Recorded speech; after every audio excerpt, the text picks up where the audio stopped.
Juni, est-ce que le Brésil est inquiet? Pas trop. Moi, je pense qu'il y a beaucoup de similitudes aujourd'hui entre l'équipe de France et le Brésil. On a eu beaucoup de discussions concernant l'arrière droit. Après, l'équipe de France a joué avec Chouamni, Rabiot. On a joué hier au Brésil, Casemiro et Paqueta, un gaucher aussi, milieu offensif. Côté gauche, Mbappé, côté gauche, Vinicius.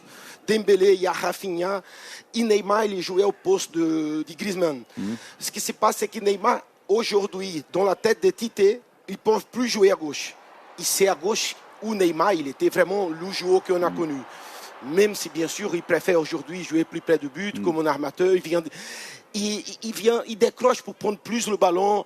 Mais pour jouer à ces postes-ci, des fois, il faut jouer sur un touche de balle. Hier, il a gardé beaucoup le ballon. Après, bien sûr que c'est Neymar. Et il en a perdu. Décisif. Il a perdu beaucoup de ballons aussi. C'est vrai. Si Neymar ne joue pas, il y a une autre possibilité. Parce que Tite, il a joué toujours sur le 4-3-3. Donc, ils peuvent mettre un joueur comme Fred, qui a rentré hier, ou Bruno aussi, qui est pas mal en ce moment aussi. Il y a pas mal de solutions, l'équipe du Brésil. Bien sûr, si tu vas en demi-finale, en quart de finale, tu as Neymar à 100%, c'est mieux.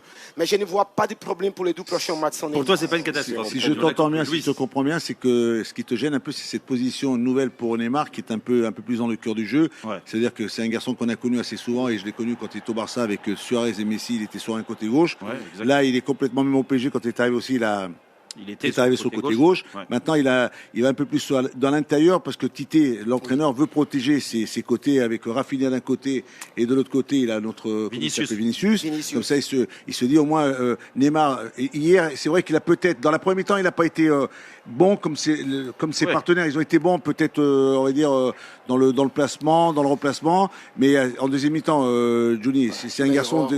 Dès que tu le trouves entre les lignes, dès que tu le trouves dans les petits espaces, il est capable avec une reprise, une passe, il est capable de te faire mal. Hein. C'est un génie là-dessus. Ah ouais, mais les autres Brésiliens qui sont entrés aussi. Parce que moi, hier, j'ai été impressionné par la qualité du banc. Quoi. Ah, oui. Voilà, c'est incroyable.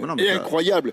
Et même auparavant, on disait toujours, ah oui, les Brésiliens, pour marquer un but, ils aiment bien rentrer avec le ballon au fond des filets parce qu'ils sont tellement bons techniquement. Ils ont mis deux, trois pétards hier, notamment Casemiro, Alessandro, me semble-t-il. Qui c'est qui a frappé Juni? Alexandro. Alexandro. Quand ils ont mis des frappes. Alexandro, c'est vrai. Ouais. Ils ont mis des frappes absolument. Et quand tu vois les joueurs qui sont entrés, tu te dis, mais cette équipe-là, il peut y en avoir un ou deux qui ont des petites entorses de la cheville, ça ne va rien changer au problème. Hein.